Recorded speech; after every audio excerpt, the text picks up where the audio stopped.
আসসালামু আলাইকুম, আমি জিল্লুর রহমান কাশবন থেকে। দেশ এবং প্রবাস থেকে যারা এই মুহূর্তে দেখছেন সকলকে আন্তরিক শুভেচ্ছা ও অভিনন্দন। আশা করি সবাই ভালো আছেন এবং সুস্থ আছেন। আপনারা জানেন যে আমাদের এই চ্যানেলে ইউএসএ, কানাডা, ইউকে বিভিন্ন ওয়ার্ক পারমিট স্টুডেন্ট ইত্যাদি বিষয় নিয়ে মূলত আলোচনা করে থাকি আমরা। যে টপিকসটি ইন্টারেস্ট দয়া করে সেই রিলেটেড ভিডিওগুলো দেখে আসবেন। এট দ্য সেম টাইমে আপনাদের যদি কোনো ছোটোখাটো কোনো কোয়েশ্চেন থাকে অবশ্যই আপনি আমাদেরকে কমেন্ট করে জানিয়ে দেন। এছাড়া এট দ্য সেম টাইমে আপনি আমাদেরকে ইমেল করতে পারেন অথবা আমাদের ফেসবুকে যুক্ত হতে পারেন। আজকে আমি যেটি মূলত জানাবো সেটা হচ্ছে কানাডার ভিসাটা রিজেক্ট হওয়ার 5টি কারণ। এর বাইরেও অন্যান্য কারণ রয়েছে, তো সেটা আমি অবশ্যই জানাবো। তো সেটা জানানোর জন্য আপনি পরবর্তী ভিডিও দেখতে হবে অথবা আপনি এট দ্য সেম টাইমে আমাদের সাথে ব্যক্তিগত পরামর্শ করতে পারেন। তো যাই হোক না কেন, কথা না বাড়িয়ে চলে যায় যে মূল আলোচনায়, যে কানাডার ভিসা রিজেক্ট হওয়ার 5টি কারণ এই মুহূর্তে জানাবো।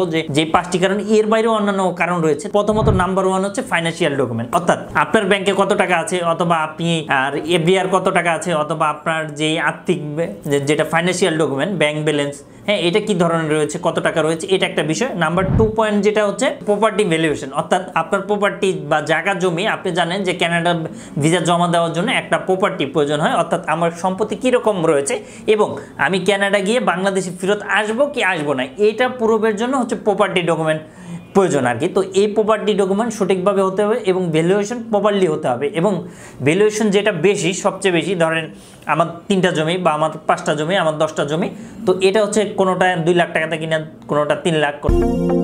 আপনি কি দেশ এবং দেশের বাইরে প্রোডাক্টস পাঠাতে চাচ্ছেন? আত্মীয় স্বজন, বন্ধু বান্ধব বিদেশে রয়েছে, তাদের কাছে আপনি উপহার, গিফট অথবা কলেজ, ইউনিভার্সিটির জন্য ডকুমেন্ট পাঠাতে চান, কোনো ভালো কোনো কুরিয়ার সার্ভিস খুঁজে পাচ্ছেন না, অবশ্যই আমাদের সাথে যোগাযোগ করুন। আমরা 3 থেকে 5 দিনের মধ্যে আপনার প্রোডাক্টটা পাঠিয়ে দিব। কোনোটা 5 লাখ, কোনোটা এর বেশি, তো সবচেয়ে বেশি যেটা সেটা অবশ্যই আপনারা দিবেন।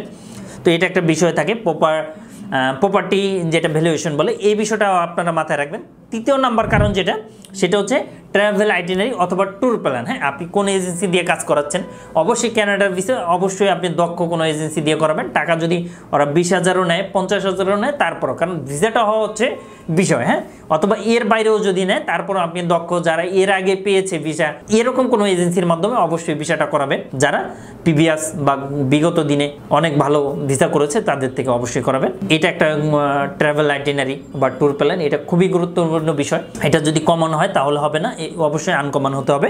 এবং 4 নাম্বার যেটা কারণ, সেটা হচ্ছে আপনি প্রিভিয়াস হিস্টোরি। 4 নাম্বার কারণ যেটা প্রিভিয়াস হিস্টোরি, অর্থাৎ আপনি এর আগে কোন কোন দেশে গিয়েছেন, কয়টা দেশ গিয়েছেন এবং আপনি গিয়ে কোনো ওভার স্টে হয়েছেন কিনা অথবা ভিসা আবার মেয়াদ বাড়িয়েছেন কিনা, এটিও একটা বিষয় থাকে, ঠিক আছে।